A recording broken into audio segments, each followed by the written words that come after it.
இன்னைக்கு நம்ம வீடியோவில் ஃப்ளஃபியான பூரி எப்படி செய்யலான்னு பார்க்கலாம். அதுக்காக நான் 1 கப் கோதுமை மாவு எடுத்திருக்கேன், 1 டீஸ்பூன் உப்பு, 1 டேபிள் ஸ்பூன் அளவுக்கு எண்ணெய் எடுத்திருக்கேன். இப்போ எப்படி செய்யலான்னு பார்க்கலாம்.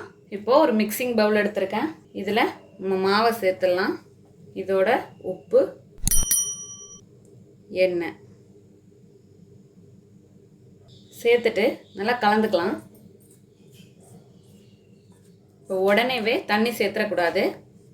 இது 3 சேர்த்த பிறகு கொஞ்சம் கையால் கலந்துக்கணும். கலந்துட்டு இது கொஞ்சம் திரியாக இருக்கணும். இப்போ இந்த ஸ்டேஜ் கரெக்டாக இருக்குது.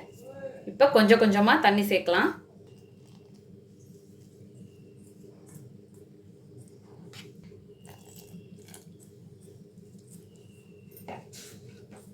பூரி மாவு கொஞ்சம் ஸ்டிஃபாக தான் இருக்கணும்.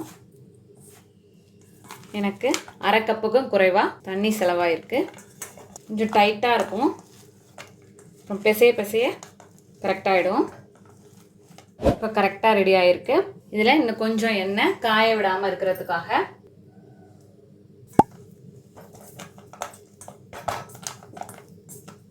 அப்படியே மூடி போட்டு ஒரு 10 நிமிஷம் ஊறட்டும். இப்போ மாவு 10 நிமிஷம் ஊறிடுச்சு. இப்போ எந்த ஒரு கிராக்கும் இல்லாமல் இது போல் ஒரு சின்ன உருண்டை உருட்டிக்கலாம். கொஞ்சமாக எண்ணெய் இப்போ இது போல் தட்டையாக ப்ரெஸ் பண்ணிவிட்டு விரிச்சிட வேண்டியதுதான்.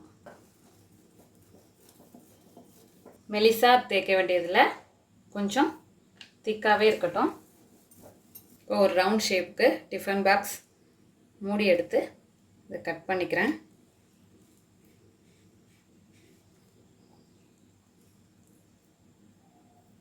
இப்போ இதே போல் எல்லா மாவையும் விரித்து வச்சிடலாம். இப்போது இந்த அளவுக்கு திக்னஸ் இருக்கணும். எண்ணெய் காயட்டும். இப்போ எண்ணெய் நல்லா சூடாக இருக்குது.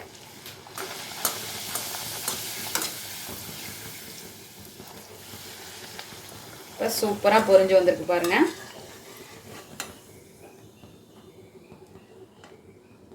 அவ்வளோதான், நம்மளோட அருமையான அற்புதமான ஃப்ளஃபி பூரி தயாராகிடுச்சு. இதே போல் நீங்களும் உங்கள் வீட்டில் செஞ்சு பார்த்துட்டு எப்படி வந்துச்சுன்னு கமெண்ட்டில் சொல்லுங்கள். தேங்க்யூ.